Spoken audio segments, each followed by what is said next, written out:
નમસ્કાર મિત્રો, મારુતિ મિશન જ્ઞાનમાં આપનું ફરી એકવાર સ્વાગત છે। આજે આપણે સાદું વ્યાજના દાખલા વિશે શીખીશું। તે પહેલાં આપણે સાદું વ્યાજ એટલે શું તે સમજીશું।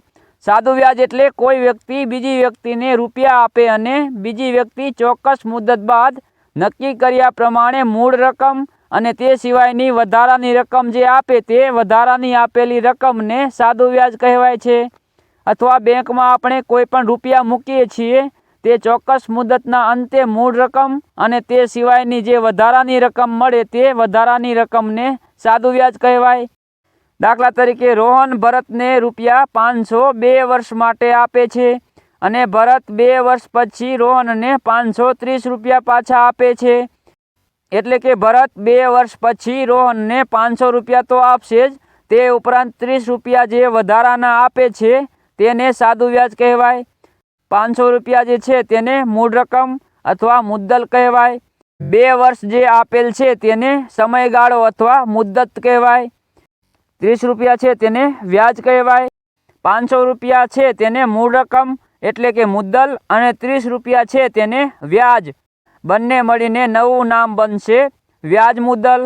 એટલે કે 530 રૂપિયા છે તેને વ્યાજ મુદ્દલ કહેવાય। વ્યાજ છે તે હંમેશા ટકાવારી ઉપર ગણવામાં આવે છે અને ટકાવારી હંમેશા 100 કાઢવામાં આવે છે।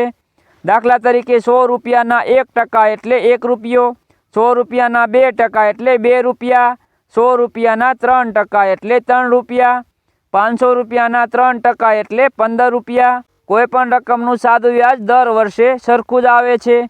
એટલે કે 500 રૂપિયાનું 1 વર્ષનું વ્યાજ 15 રૂપિયા થયું અને 2 વર્ષનું 30 રૂપિયા થયું। 3 વર્ષનું વ્યાજ માંગ્યું હોય તો 45 રૂપિયા થશે।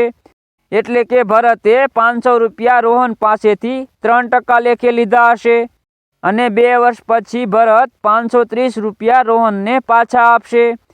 સાદું વ્યાજ શોધવા માટે મુખ્ય 3 વસ્તુની જરૂર પડે છે। પહેલું છે મુદ્દલ, જેને અંગ્રેજીમાં પ્રિન્સિપલ કહેવામાં આવે છે। મુદ્દલ એટલે મૂળ રકમ। બીજી છે ટકા, જેને અંગ્રેજીમાં રિટેસ્ટ કહેવામાં આવે છે, જેનો પહેલો અક્ષર આર લેવામાં આવ્યો છે। ત્રીજી છે મુદ્દત, જેને અંગ્રેજીમાં ન્યુટ્રલ કહેવામાં આવે છે, જેનો પહેલો અક્ષર એન લેવામાં આવ્યો છે। આ ત્રણે હોય તો તેમાંથી આપણને વ્યાજ મળે છે, જેને અંગ્રેજીમાં ઇન્ટરેસ્ટ કહેવામાં આવે છે, જેનો પહેલો અક્ષર આઈ લેવામાં આવ્યો છે। સૂત્ર બનશે વ્યાજ બરાબર મુદ્દલ ગુણ્યા ટકા ગુણ્યા મુદ્દત ભાગ્યા 100 આવશે। એટલે કારણ કે ટકાવારી શોધવા માટે નીચે 100 મૂકવામાં આવે છે। સૂત્ર બનશે આઈ બરાબર PRN છેદમાં 100। સૂત્ર પ્રમાણે દાખલો જોઈએ તો સુરેશ 200 રૂપિયા અજયને 3% લેખે 2 વર્ષ માટે આપે છે, તો અજય 2 વર્ષ પછી સુરેશને કેટલા રૂપિયા પાછા આપશે? સૂત્ર મૂકીશું આઈ બરાબર PRN છેદમાં 100। આઈ આપણે શોધવાનું છે। મુદ્દલ આપેલ છે 200 રૂપિયા એટલે કે P બરાબર 200 આવશે। અહીં 3% આપેલા છે એટલે આર બરાબર 3 થશે, ગુણ્યા અહીં 2 વર્ષ આપેલા છે એટલે એન બરાબર 2 થશે, ગયા નીચે 100 આવશે। હવે ઉપરના 2 0 અને નીચેના 2 0 બાદ કરીશું અથવા 100 દુ 200 એમ પણ કરી શકીએ। હવે ઉપર વધશે 2 ગુણ્યા 3 ગુણ્યા 2 એટલે 12 રૂપિયા વ્યાજ થયું। રકમમાં પૂછવામાં આવ્યું છે કે કેટલા રૂપિયા પાછા આપશે, એટલે વ્યાજ થયું 12 રૂપિયા અને મુદ્દલ છે 200 રૂપિયા, એટલે અજય 2 વર્ષ પછી 212 રૂપિયા પાછા આપશે। 212 છે તેને વ્યાજ મુદ્દલ પણ કહેવામાં આવે છે।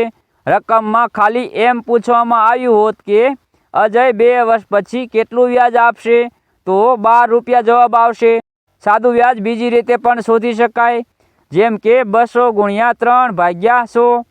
0 0 બાદ કરીશું, 3 ગુણ્યા 2 બરાબર 6। અહીં આપણને 1 વર્ષનું વ્યાજ મળ્યું। આપણે 2 વર્ષનું વ્યાજ શોધવાનું છે। 1 વર્ષનું વ્યાજ 6 રૂપિયા થયું તો 2 વર્ષનું 12 રૂપિયા થશે। બીજો દાખલો જોઈએ।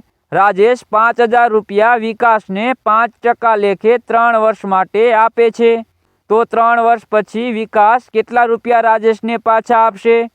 સાદી રીતે ગણીએ તો 5000 ગુણ્યા 5 ભાગ્યા 100। 2 0 0 બાદ કરીશું, પાયો પાયો 25, 1 0 ઉમેરીશું એટલે કે 1 વર્ષનું 250 વ્યાજ આવશે. અહીં 3 વર્ષનું વ્યાજ શોધવાનું છે એટલે 250 ગુણ્યા 3 કરીશું એટલે 750 જવાબ આવશે. બીજી રીતે ગણીએ તો I બરાબર PRN છેદમાં 100. આપણને P આપેલું છે 5000, R એટલે ટકા, અહીં ટકા આપેલા છે 5%, N બરાબર મુદત આપેલી છે 3 વર્ષ. I બરાબર 5000 ગુણ્યા 5 ગુણ્યા 3 ભાગ્યા 100, 0 બાદ કરીશું. ઉપર વચ્ચે 50 ગુણ્યા 5 ગુણ્યા 3, અહીં 750 વ્યાજ આવશે એટલે કે 3 વર્ષનું 750 વ્યાજ મળશે. અહીં આપણને કહ્યું છે કે 3 વર્ષ પછી વિકાસ કેટલા રૂપિયા રાજેશને પાછા આપશે, એટલે કે અહીંયા વ્યાજ મુદ્દલ બંને માગેલું છે એટલે 750 વ્યાજ થયું અને મુદ્દલ આપેલું છે 5000. બંનેનો સરવાળો થશે 5750. આમ વિકાસ 5750 રૂપિયા 3 વર્ષ પછી રાજેશને પાછા આપશે.